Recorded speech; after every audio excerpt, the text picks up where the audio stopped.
Alors, la neurologie fonctionnelle et les troubles de mouvement.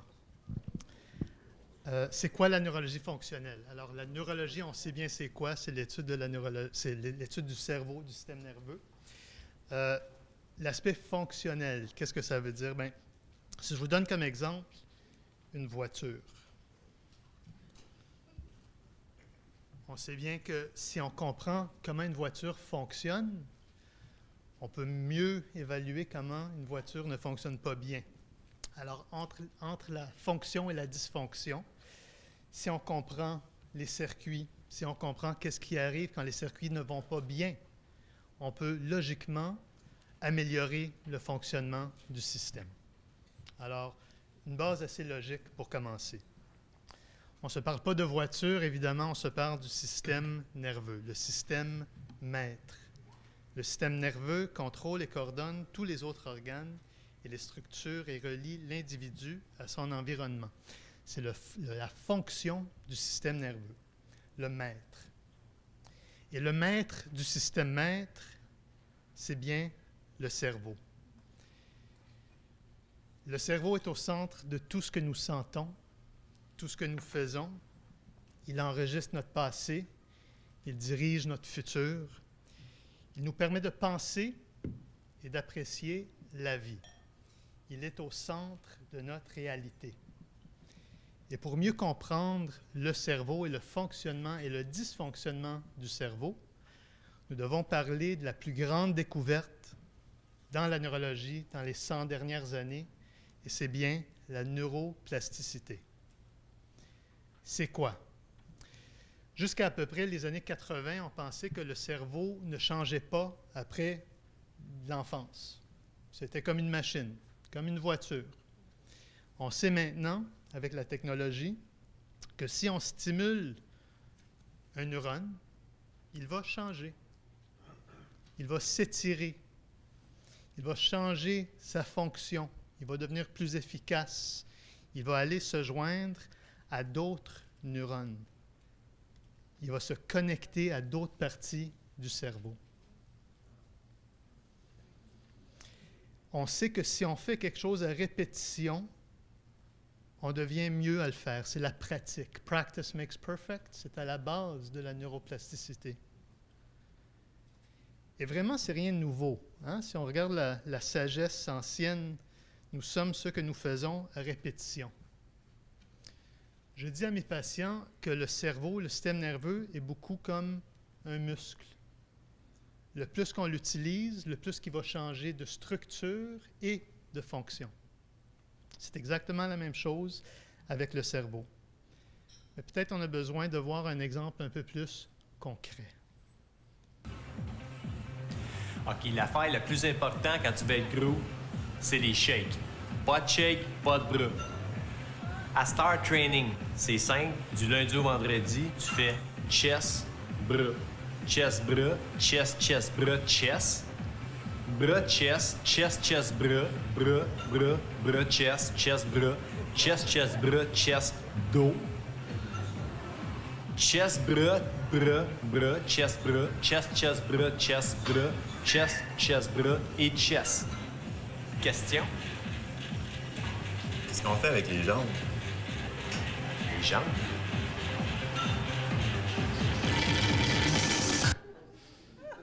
Elle est encore bonne, hein? Ça fait longtemps, mais moi, je ris quand même. Alors, on voit que la neuroplasticité, c'est pas seulement quelque chose de positif. Il y a aussi un aspect négatif. Et ça, c'est la phrase en anglais qu'on dit « If you don't use it, you lose it ». Alors, rappelons-nous que quand on voit des images de cerveau, ou les neurologues, les praticiens dans la salle qui ont tenu un cerveau dans vos mains, qui ont disséqué des cerveaux, que l'aspect que le cerveau est juste stable, immobile, c'est pas vrai.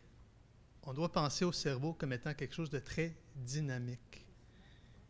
C'est ça qui se passe dans nos têtes présentement.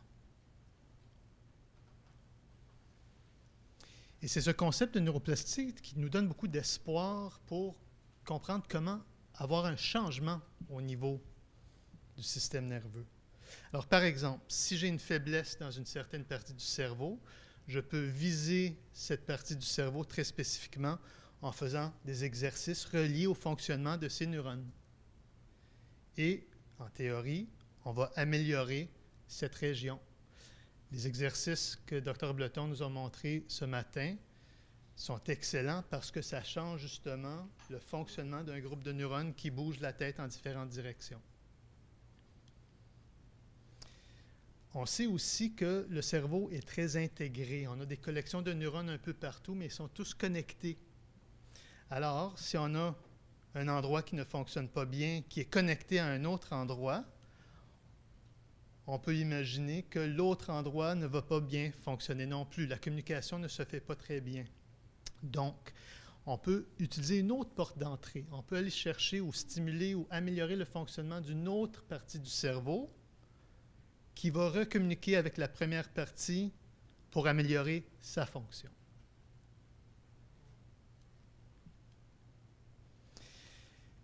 Le système nerveux, on le sait bien, est assez complexe.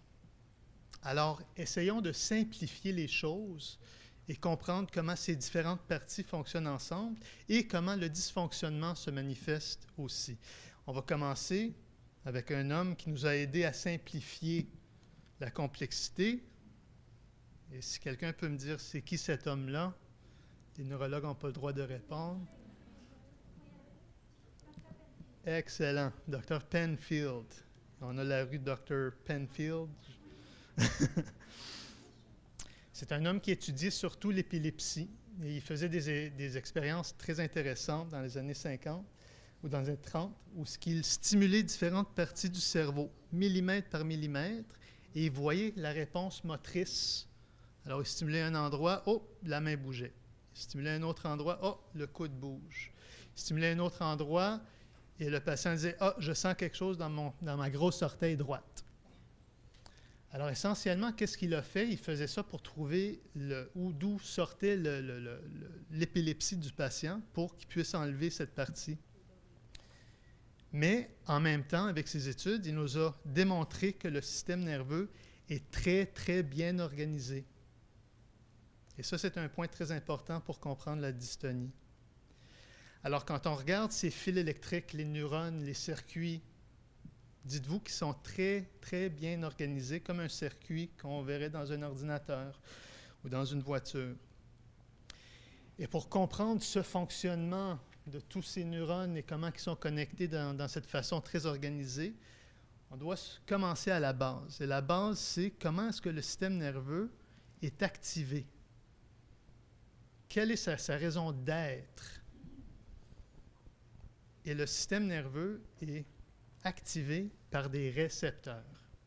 Notre réalité est basée sur des récepteurs. Les récepteurs, c'est quoi? C'est comme des antennes paraboliques, toujours prêtes à recevoir de l'information. Alors, le système nerveux est activé par l'information sensorielle qu'il reçoit. Le corps humain est inondé de récepteurs. Et ces récepteurs vont transmettre une information au système nerveux.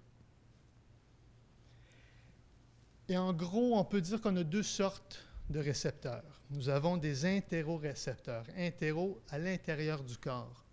C'est la communication de qu'est-ce qui se passe à l'intérieur de nous qui donne de l'information au cerveau. Où est votre genou droit? Est-ce que vous devez regarder votre genou droit pour vous dire qu'il est plié? Non, on n'a pas besoin du système visuel. On a des récepteurs dans les articulations, dans les muscles autour qui nous disent « Ah oui, il est là, il est plié ». La peau.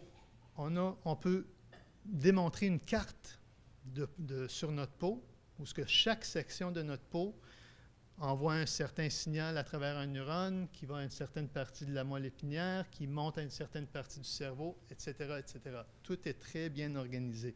Les muscles, la même chose. Alors, avec toute cette information sensorielle de l'intérieur de nous, le cerveau va créer une carte de votre corps. Et si vous avez déjà vu ce petit bonhomme un peu drôle, le homunculus, c'est comme ça que le cerveau voit votre corps. Alors, il y a beaucoup plus de régions dans votre cerveau qui disent « oui, ma main est plus importante que ma petite orteil ». Donc, on a plus de territoire, plus de neurones associés à cette partie du corps. Pourquoi je vous parle de ça? C'est parce qu'il y a certaines fonctions de base que le cerveau a besoin d'avoir pour fonctionner dans la vie. Et la première chose, c'est justement de savoir où est mon corps. Où est ma main? Où est mon cou? Imaginez maintenant que ces récepteurs qui me donnent cette information, les antennes paraboliques ont plein de neige dessus. Ils ne fonctionnent pas très bien. Imaginez que je tiens une posture comme ça à la journée longue. Est-ce que ça va donner une bonne information à mon cerveau?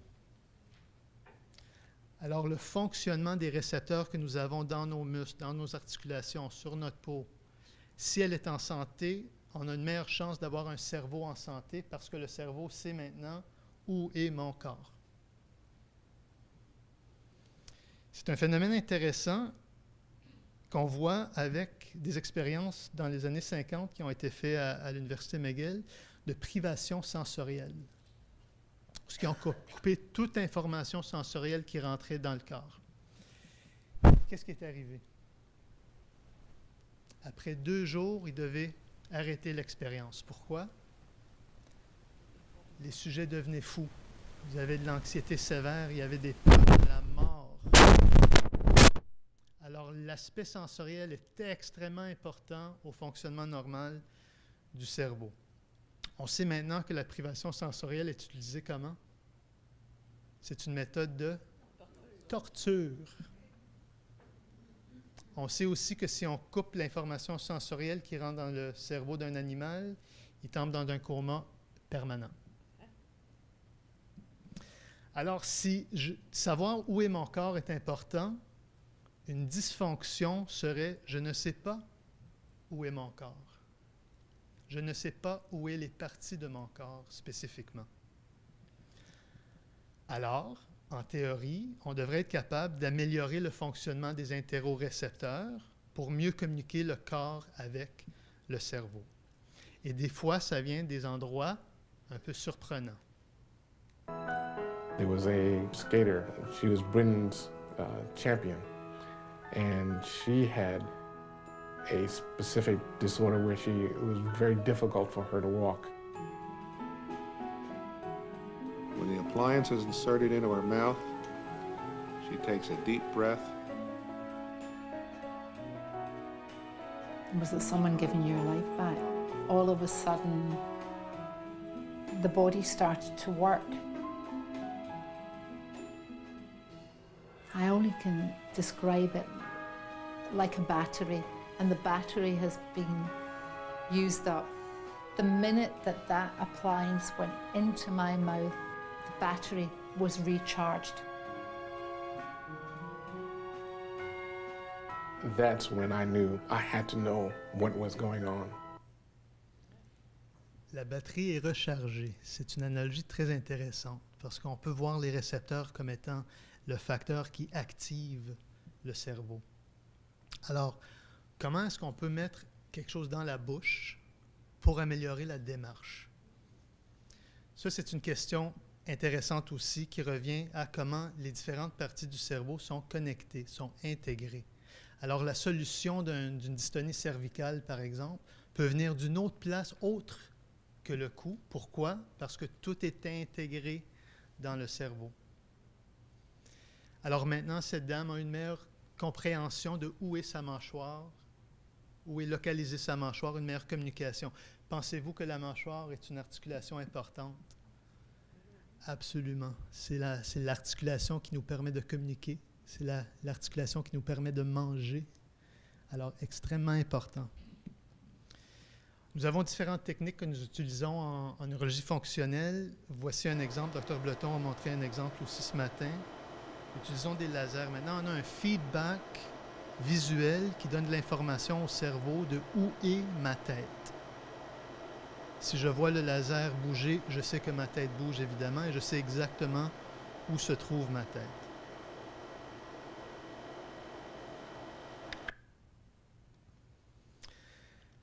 Deuxième question d'importance sur 3 pour le cerveau, des questions de base. Je sais où est mon cerveau. Deuxièmement, je dois savoir où est mon environnement. Je ne vis pas dans une bulle, je dois avoir une interaction avec le monde autour de moi. Alors maintenant, en utilisons une deuxième sorte de récepteurs, des extérorécepteurs. Les sens, ma vision, mon ouïe, le goût, le toucher. Ça me donne une impression de qu'est-ce qui se passe autour de moi. Évidemment, ça m'aide à m'orienter. Et encore une fois, si on suit les trajets auditifs, par exemple, tout est très bien organisé. Chaque fréquence qui rentre dans l'oreille est distribuée d'une façon très spécifique pour monter à des régions très spécifiques du cerveau. La vision, même chose, très organisée. Maintenant, vous avez une carte de qu'est-ce qui se passe autour de vous visuel. Vous sortez de cette salle, qu'est-ce qui arrive à cette carte? Elle change. Encore une fois, le système est très dynamique. Comment est-ce qu'on peut améliorer le fonctionnement d'extérorécepteurs? Voici un exemple, vous avez peut-être vu sur YouTube.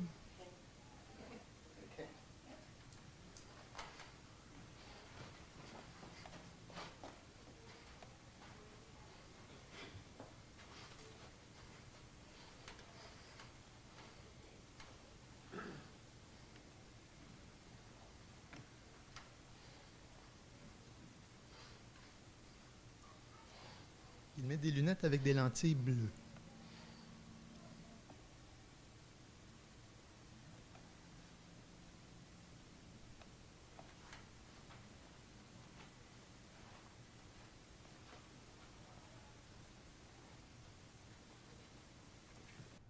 Et encore une fois, on voit un effet assez immédiat, assez impressionnant. Encore une fois, pourquoi? Parce qu'on a changé la réception des ondes de lumière qui rentrent dans la rétine et qui se font transférer au cerveau. Cette information s'intègre dans toutes les autres parties du cerveau et a un effet ou une manifestation physique. Nous avons parlé plusieurs fois aujourd'hui du geste antagoniste. Encore une fois, un peu mal compris, mais si on regarde la source ou les explications théoriques, c'est un changement sensorimoteur. L'information qui rentre est modifiée et ça a un effet, une manifestation qui aide à stabiliser les muscles dystoniques. Does it have to be underneath the chin? No, I just have to sort of rest it somewhere. Et on a dit aussi ce matin, on a juste à penser à le faire et ça active quand même. Alors on sait qu'il doit y avoir des circuits en commun avec ce phénomène. Donc, avec le dysfonctionnement, si je ne sais pas où est mon corps, je ne sais pas où est mon environnement, je vais avoir beaucoup de misère à me situer mécaniquement, physiquement dans mon environnement. Mais de tous ces récepteurs visuels, auditifs, musculaires, lesquels sont les plus importants? Numériquement, les facteurs sensoriels somatiques comprennent de loin le principal véhicule d'activation du système nerveux. Et les fonctions du corps sont sensiblement conditionnées et contrôlées par l'information qu'ils transmettent. C'est quoi les facteurs somatiques? C'est la viande, c'est votre peau, c'est vos muscles, c'est vos os, vos ligaments, vos tendons. Et pourquoi est-ce que ça serait tellement important? Parce que c'est le véhicule primaire qui nous connecte avec notre cerveau. On n'est pas juste une tête sur un plateau, on a un corps en dessous de tout ça. Et on a énormément de récepteurs qui viennent du corps. C'est pour ça aussi que logiquement, on pense aux thérapies, des techniques manuelles quand on a un problème mécanique. Et intéressamment, aussitôt qu'on commence à toucher un patient, on va stimuler la peau, des extérorécepteurs, mais en même temps, on stimule des muscles en dessous de la peau. Alors, on peut avoir un effet neurologique très puissant Et on dit que beaucoup de patients avec des dystonies vont vers des chiropraticiens ou des massothérapeutes, des ostéopathes, parce que logiquement, se faire toucher ou changer la mécanique de quelque chose qui mécaniquement ne bouge pas bien, c'est assez logique. Donc, le cerveau contient des cartes du monde extérieur et intérieur. Et une des plus grosses théories sur la dystonie présentement, c'est que cette carte peut être blurry, elle peut être embrouillée. Imaginez que vous regardez votre carte ou le GPS sur votre téléphone quand vous allez quelque part et tout à coup, je ne sais pas où je suis, je ne sais pas que je m'en vais et je ne sais pas qu'est-ce que je fais où je suis.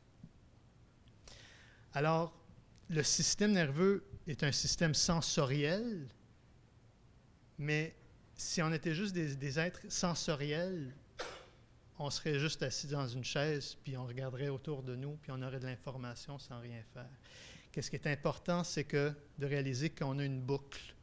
Alors, toute cette information qui rentre dans notre cerveau va ultimement avoir un effet. On a un système sensori-moteur.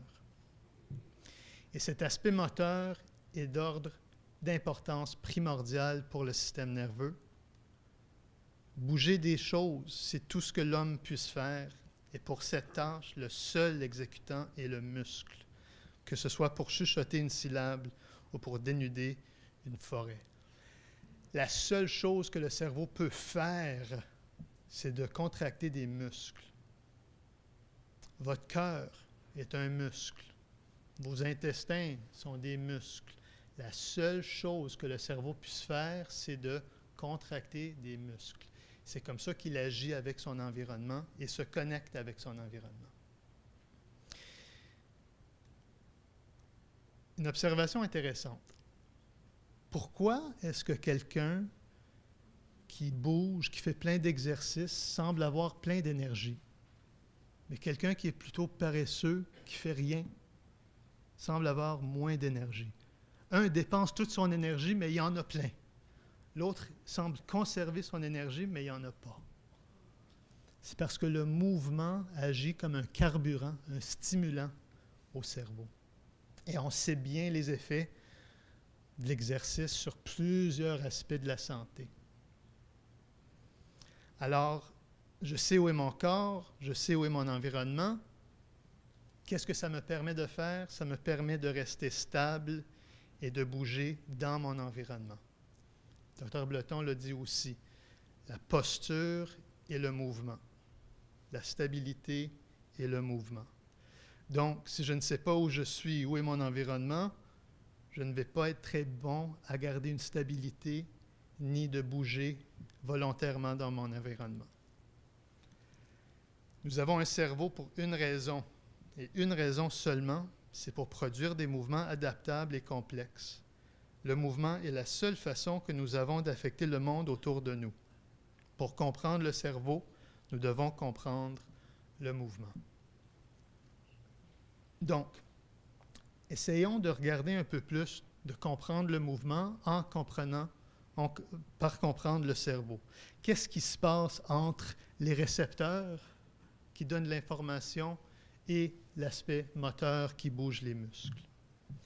Je vais vous inviter à prendre un voyage fantastique avec moi à travers le cerveau pour mieux comprendre la fonction et les dysfonctions du cerveau. Nous allons diviser le cerveau en 5 parties. On va essayer de garder ça simple. Et on va aller à travers chaque section. Et rappelez-vous que si une partie ne fonctionne pas bien, ça ne veut pas dire que les autres parties ne sont pas connectées à ça. Okay? Pour les 3 premières parties, nous allons regarder, nous allons l'évaluer ou mieux comprendre à travers un modèle d'évolution.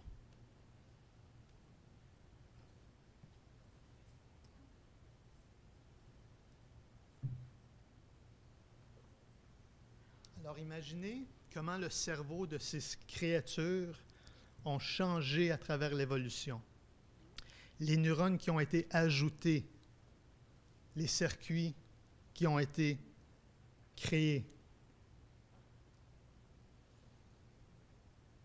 du reptile aux mammifères primitifs et finalement à l'homme et la femme. Nous avons un cerveau reptilien qu'on a en commun avec les reptiles. Et cette partie du cerveau est surtout trouvée dans le tronc cérébral. Le tronc cérébral est responsable pour nos fonctions les plus vitales. C'est pour ça qu'on les partage avec les autres créatures. Une des choses intéressantes et importantes du tronc cérébral revient à l'énergie. Le cerveau pèse à peu près 3 livres. C'est à peu près 2% du corps au complet, mais il consomme 20 à 30% de l'énergie du corps. Imaginez que vous avez un édifice de 50 étages et le 50e étage consomme 1/3 de toute l'énergie. Alors l'énergie est très importante pour le bon fonctionnement du cerveau. Alors comment est-ce que le cerveau va prendre cette énergie? D'où vient cette énergie? Bien, le système a développé des façons intelligentes de s'assurer d'avoir plein d'énergie. On a un deuxième cerveau. Vous avez sûrement entendu parler. C'est quoi notre deuxième cerveau? C'est le système digestif, les intestins. Nous avons un complexe de nerfs qui entoure notre système digestif. Des nombreux neurones c'est comme un équivalent d'un cerveau d'un chat. C'est notre deuxième cerveau. Pourquoi? Parce que c'est si important de pouvoir bien gérer l'alimentation, l'absorption des nutriments pour les amener au cerveau pour avoir de l'énergie. Et on appelle ça l'axe cerveau-intestin, une communication extrêmement importante pour le fonctionnement du cerveau. Alors nous avons nos vitamines, nos nutriments, nos minéraux qu'on consomme, qui ajoutent du carburant au cerveau. Nous avons un autre système aussi, et c'est la respiration. La respiration, que si on regarde ça très mécaniquement, est là pour nous donner de l'oxygène. Et l'oxygène agit aussi comme un carburant pour donner de l'énergie au cerveau. Et on sait que si il manque de l'oxygène, ça va aller mal au système nerveux. Une fois qu'on absorbe cet oxygène, on absorbe ces aliments du système intestinal, comment est-ce que ce carburant se rend au cerveau?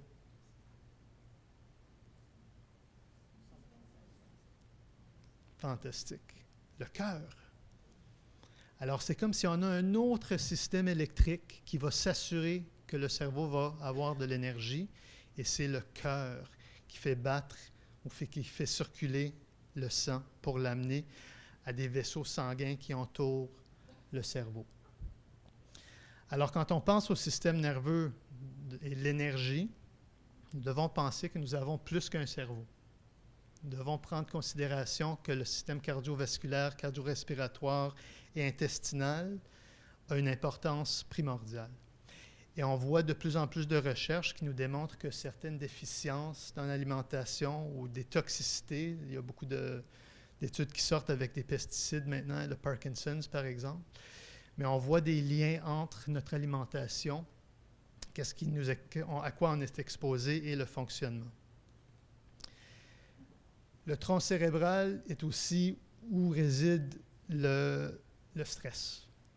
Le fight or flight, combattre ou fuir. Si on reconnaît un danger avec nos récepteurs, on est en mode de protection.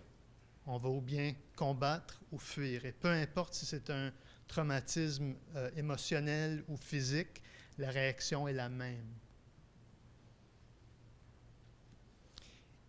Et on sait qu'il y a plusieurs facteurs. Madame Bordulac en a parlé avec sa présentation. Des choses, des épreuves qu'on peut vivre dans notre vie qui peuvent avoir un effet très négatif sur le fonctionnement du cerveau. Dr. Chouinard a mentionné ce matin qu'on voit souvent des dystonies après un stress émotionnel, par exemple. Pour ceux d'entre vous qui ont un trouble de mouvement, est-ce que vous pouvez me dire si le stress empire votre condition? Et je n'ai jamais rencontré un patient, une patiente qui ne m'ont pas dit oui. Si vous êtes fatigué, il vous manque de l'énergie, est-ce que ça empire votre condition? J'ai jamais eu un patient qui m'a dit non. Alors, si on fait juste améliorer l'énergie dans votre corps, si on fait juste réduire le stress dans votre vie, vous avez déjà amélioré le fonctionnement de votre système nerveux et vous avez diminué vos symptômes. J'ai adoré qu'est-ce que Mme Bordelot a dit à propos de... Je vis au bord d'un lac, alors j'ai toujours ça dans la tête. Voici un patient avec une dystonie qui parle de respiration. Et encore une fois, étonnamment, on voit un effet assez immédiat. Alors, imaginez le concept que Dr. Bleton a discuté ce matin de répétition et de neuroplasticité, de répéter des choses pour changer les circuits du cerveau.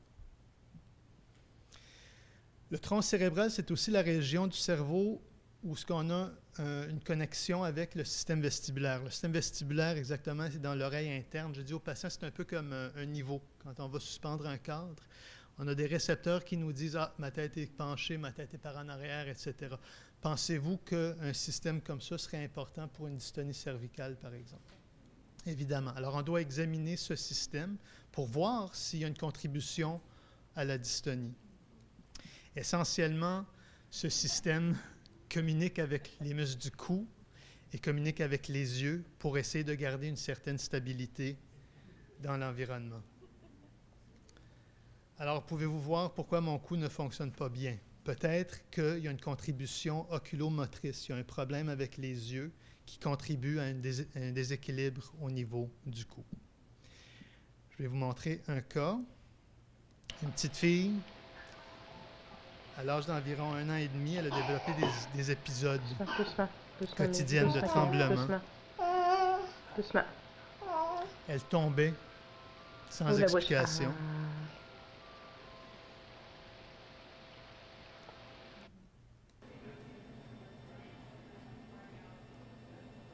En la regardant marcher,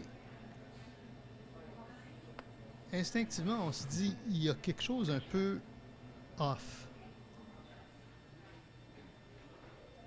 Elle a l'air presque saoule. Et ça, c'est pas un épisode, évidemment. Yay! Un dossier médical comme ça. Tous les tests possibles. Aucune explication.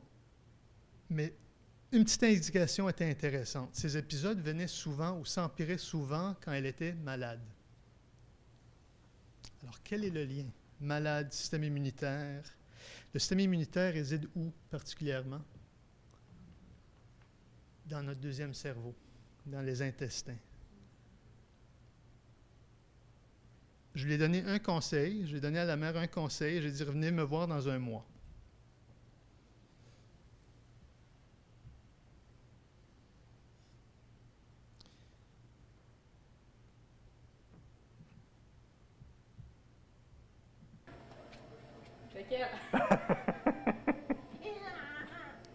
Reviens! C'est parfait. Elle n'a plus d'épisode. En sortant dans la salle de réception, la mère s'est levée debout et elle m'a donné un câlin.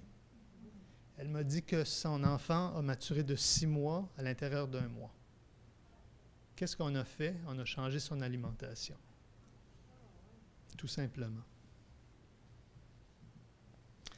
Alors, on va évoluer. On va aller du tronc cérébral vers le cerveau mammalien primitif, disons un petit chien, où on a des nouveaux circuits qui s'installent. Le système limbique. Le système limbique est le système émotion.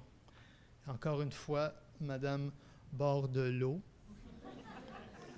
a très bien décrit comment les émotions sont importantes pour notre fonctionnement. Et on sait bien que l'émotion se traduit encore une fois dans des manifestations motrices. On va revenir à cette idée aussi. On va au plus haut sommet de notre évolution, le cerveau néo-mammélien ou le cortex. Nous avons essentiellement 2 cortex. Avec l'évolution, on a dû se spécialiser en différentes fonctions. Alors, on a mis certaines fonctions dans une hémisphère, d'autres fonctions dans l'autre hémisphère. L'hémisphère gauche est surtout l'hémisphère de détail, de langage, de mathématiques, de logique. Alors, voici un patient. Je te montre ça, c'est quoi? Ça, c'est pour écrire, c'est un... Ça, à chaque fois qu'il me le demande, des fois je m'en souviens pas, là, c'est pour... c'est ça, c'est pour écrire, c'est un... Je te dis c'est un stylo. stylo. Là, tu le reconnais que c'est un stylo? Est-ce qu'on peut monter le volume? Ouais, puis je te dis, par exemple, ça c'est quoi? Ça, c'est pour le téléphone. C'est Ok. un téléphone. Ok, puis on fait quoi avec le téléphone? Ben, c'est pour parler à des gens. Le téléphone, il y a des gens qui peuvent me... Puis ça c'est quoi? Alors, tu as dit tantôt, là, comme tu parles au téléphone, arrêtez, ça, c'est pour écrire, c'est un... On l'a dit tantôt, c'est un... On voici un exemple un peu extrême, qui a de la difficulté à nommer des objets. Mais est-ce que ça vous arrive? Alors, des fois, j'ai des patients où on pose certaines questions et ça nous indique qu'il y a peut-être certaines parties du cerveau qui fonctionnent peut-être un peu moins bien. Une autre patiente. Maintenant, on va marcher sur place. Ok, continue. Regardez son bras gauche. Mon bras gauche, je le sens que je suis pas. Ok, arrête. On va juste faire les jambes. Ok, on va juste faire les bras. Je les aime juste comme ça. La gauche, il me fait mélanger. Alors, elle n'a aucune idée où est son bras gauche. Un autre exemple extrême de ne pas savoir où est une partie du corps. Ok. Ça, c'était dû à un AVC dans l'hémisphère droite, l'opposé, le côté contralatéral.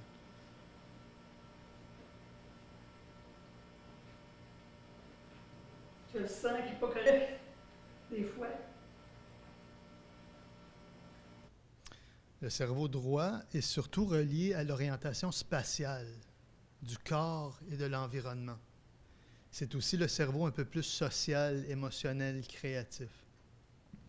Et évidemment, on veut un bel équilibre entre les 2 hémisphères pour mieux fonctionner.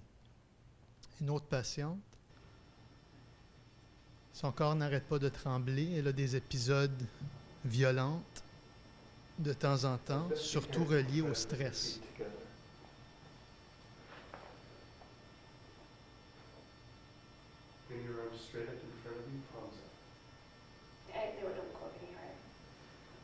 On a fait des traitements chiropratiques avec elle et surtout des exercices de méditation pendant 1 mois.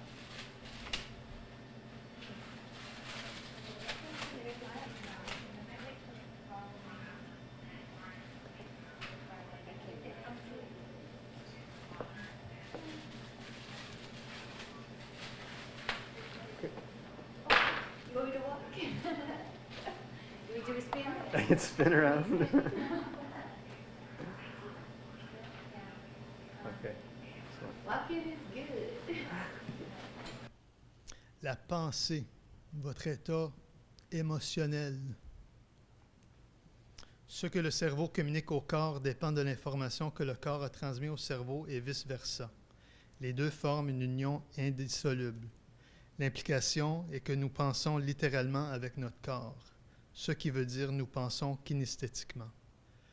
Avant que nous avons évolué l'habilité d'avoir des émotions, avant que nous avons évolué l'habilité d'avoir des pensées, on était un être de muscles et de viscères.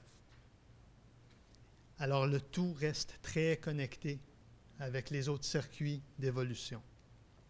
Alors voici nos 3 premières parties du cerveau. Peut-être vous vous êtes identifié avec quelques-uns. On va ajouter 2 autres parties. Le premier, c'est le cervelet. Le cervelet a un aspect qui affecte toutes les autres parties qu'on vient juste de mentionner. Le cervelet est le grand conducteur, coordinateur. C'est le volant de votre voiture, c'est le chef d'orchestre. Il va coordonner toutes les autres fonctions. Alors, quand je bouge, par exemple, j'ai un mouvement assez lisse, smooth, c'est le cervelet qui me permet de le faire. On peut penser à un dysfonctionnement du cervelet comme quelqu'un qui a bu. Alors, si vous imaginez quelqu'un qui a bu, le manque de coordination qui se manifeste est comme dans des problèmes de cervelet.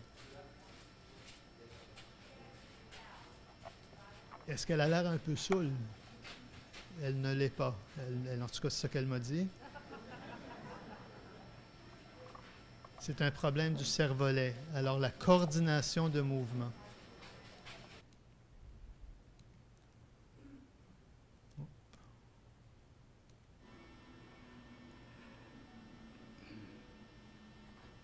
Les tremblements quand on bouge sont des manifestations de problèmes de cervelet. Nous avons dit que le cervelet communique avec les autres parties du cerveau. Nous avons dit que le tout est connecté. Alors, nous avons aussi un coordinateur dans le cervelet qui coordonne les circuits émotionnels et exécutifs. Alors, des fois, quand on boit, on fait des choses un peu bizarres. Le syndrome cérébelleux affectif cognitif.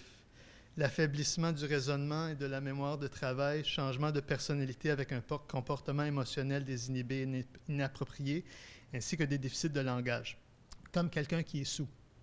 Mais là, on voit des manifestations plus émotionnelles et cognitives, toujours reliées à cette partie du cerveau qui nous aide à coordonner le mouvement.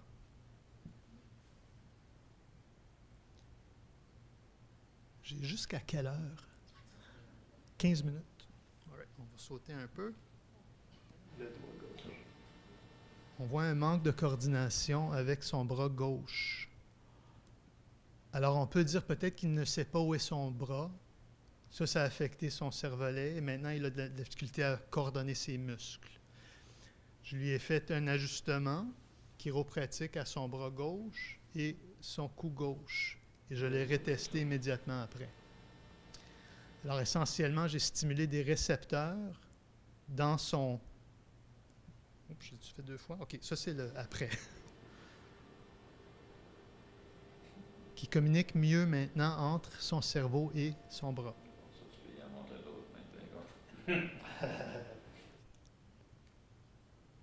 It was so amazing, the doctor shot video of it. This Parkinson's patient struggling to walk, even falling down at one point. But he swore he could ride a bike, so they took him to the parking lot, and off he went, pedaling perfectly, even executing a U-turn. This gives Parkinson's patients throughout the world reason to be optimistic. Qu'est-ce qui se passe ici? Le mouvement circulaire, ce qu'on appelle du mouvement complexe, non linéaire, mais circulaire, est un aspect très puissant pour aider à coordonner les muscles. C'est pour ça qu'on voit le tai chi, c'est pour ça qu'on voit le qigong, c'est pour ça qu'on voit la danse comme étant un aspect très important pour le cerveau. Voici un autre exemple qui va l'illustrer. So I was just walking. I was just walking with my headphones on. So there was Vogue playing, you know, Vogue, the hit from the 90s. And as I followed the beat, the music, I realized that my walking was better. The day after, I told Joaquin, you know, I made this movie. I wanted to show him. So I got home, I just filmed myself dancing, and I showed it to him. And he was like, oh my God, this is your treatment. This is your treatment. I mean, you are another person while you dance.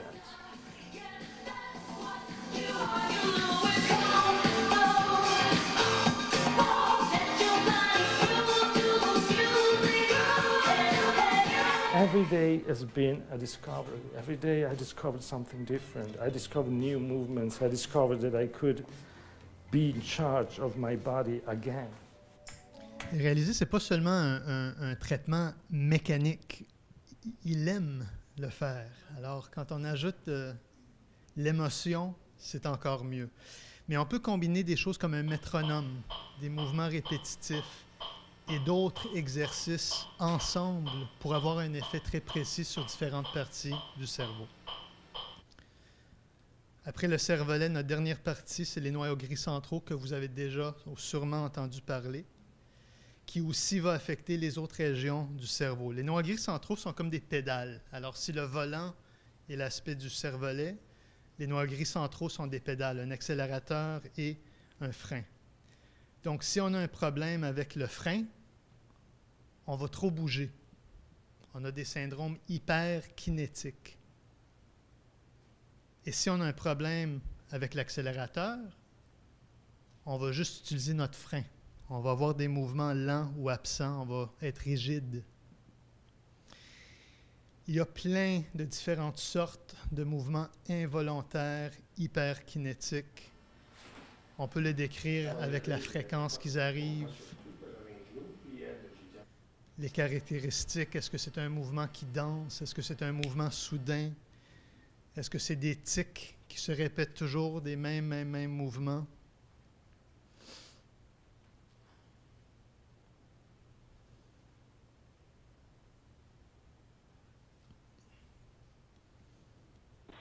Des balismes ou des mouvements très violents. Évidemment, vous connaissez les dystonies. Alors, ce sont des exemples de problèmes hyperkinétiques quand le frein ne fonctionne pas bien. Et si le frein fonctionne trop bien, regardez son bras droit, on devient un peu plus figé, on bouge moins. Ça peut être un signe de Parkinson's, par exemple, 10 ou 20 ans avant qu'on a des tremblements. Voici un patient avec le Parkinson's. On voit qu'il est rigide, il est penché par en avant, ses coudes sont fléchis. Il n'a pas beaucoup d'expression sur sa face. Il tremble avec sa main gauche. Il marche très lentement. Et maintenant... What?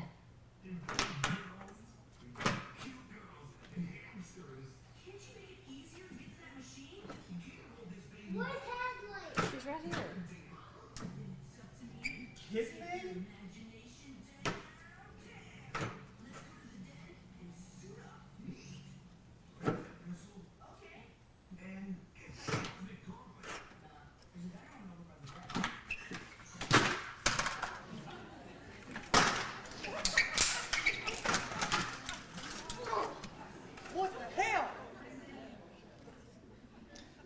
Alors ici, on voit un frein qui ne fonctionne pas très bien. Mais ce n'est pas un frein moteur. Hein? Alors, comme on a des circuits avec les pédales des noyaux gris centraux pour les aspects des muscles, nous l'avons aussi pour le système limbique, des émotions, et des aspects cognitifs. Donc, on peut avoir des émotions hyperkinétiques ou une cognition hyperkinétique, le hamster qui n'arrête pas. Et on peut avoir des émotions hypokinétiques et une cognition hypokinétique aussi. Alors, avec la jambe droite. C'est un patient, ça fait 20 ans qu'il a de la misère avec sa hanche gauche. Jambe gauche, par exemple. Je lui demande de lever sa jambe gauche. Ça répond pas.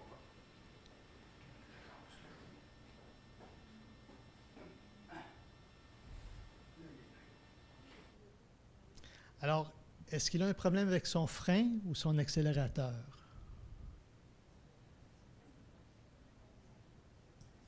S'il a de la misère à initier un mouvement, son accélérateur ne fonctionne pas bien.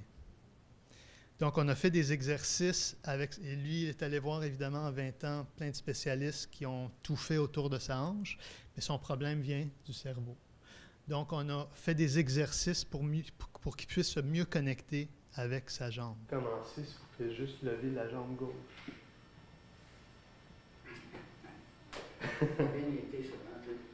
Cool. Excellent. Un cas de dystonie cervicale qui va nous aider à faire un sommaire de tout.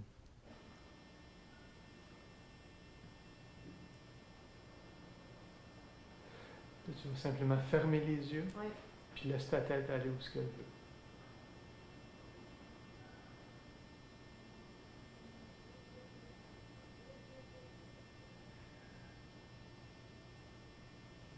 Essaie de tourner à droite. Tourne à gauche. Reviens au centre, toujours les yeux fermés. Puis force pas. Non, je force pas. OK.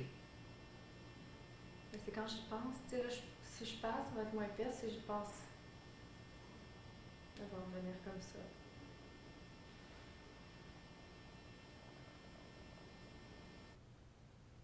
Alors, je vais vous demander une petite expérience. Ça va être un peu moins plaisante que celle qu'on vient juste d'avoir en méditation. Mais si vous pouvez vous asseoir pour que vous avez de la place devant vous, je vais vous demander, avec votre jambe droite, vous pouvez faire la gauche si vous voulez, mais la jambe droite, si vous pouvez juste faire des cercles. Des cercles. Maintenant, avec votre bras droit, faites des cercles dans l'autre direction.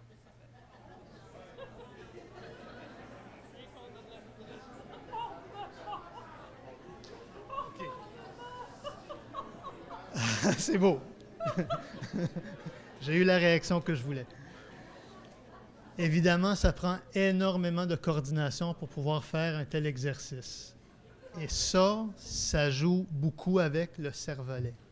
Le cervelet étant une porte d'entrée qui va communiquer avec les noyaux gris centraux pour, on espère, affecter la dystonie de cette patiente. Maintenant, si vous regardez devant vous, fixez un point devant vous et je vais juste vous demander de tourner la tête à gauche. Gardez les yeux sur la cible. Maintenant, on donne l'information à travers le système vestibulaire, une porte d'entrée au cerveau, qui va aider à stabiliser le cou. Donc, par exemple, si vous avez une dystonie où ce que votre tête tourne toujours à droite, vos yeux vont devenir plus plastiques, plus forts en allant vers la gauche, parce que c'est comme ça qu'on regarde. Alors, on développe une faiblesse oculaire aussi. Alors, on a développé un exercice.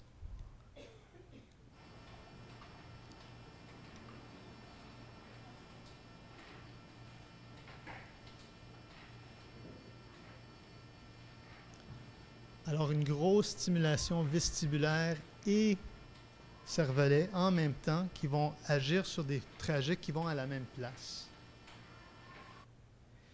Est-ce qu'elle a fait ça après la première visite? Non. C'est un autre principe de la neuroplasticité. Dr. Bleton l'a discuté ce matin aussi, d'augmenter et d'intégrer plusieurs choses. Alors, pour aller d'un cerveau qui ne fonctionne pas bien vers un cerveau qui fonctionne mieux à travers la neuroplasticité, on doit mettre de l'effort. Et cet effort a deux composantes importantes. La première étant l'encouragement. Go, go, go, t'es capable, let's go. Le deuxième, c'est l'intégration de différentes modalités. On ne fait pas seulement le même exercice pour le restant de nos jours, on intègre d'autres stimulations qui vont aller chercher d'autres faiblesses dans le cerveau. Mais il faut faire attention. Parce que si on en fait trop, si on dépasse les capacités métaboliques d'énergie du cerveau, on va avoir un effet négatif au lieu. On a travaillé ensemble pendant 8 mois. Mais je ne sens plus vraiment le besoin, tu sais, de... Tu comprends? Je sens pas... Fait que si je suis comme ça, tu sais, j'aurai pas de saccade ou quoi que ce soit. Puis quand je cours, bien, justement, ça... Tu le vois, là. Alors, petit à petit, qu'est-ce qui arrive? C'est qu'on introduit un exercice, puis ça commence à... Si elle réagit bien, fantastique, on ajoute un autre. Elle réagit encore mieux, on ajoute un autre, jusqu'à temps que pour cette patiente, il y a eu une résolution complète, elle n'a plus besoin de Botox.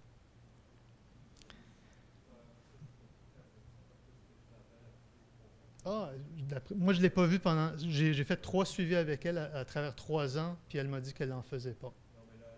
Ah oui, OK. Alors, ça, merci. C'est un autre point pour dire que ce n'est pas nécessairement permanent. Le cerveau change toujours. Le cerveau change toujours. Oui, merci. Mais pendant 3 ans, je peux vous assurer qu'elle n'a pas eu de Botox.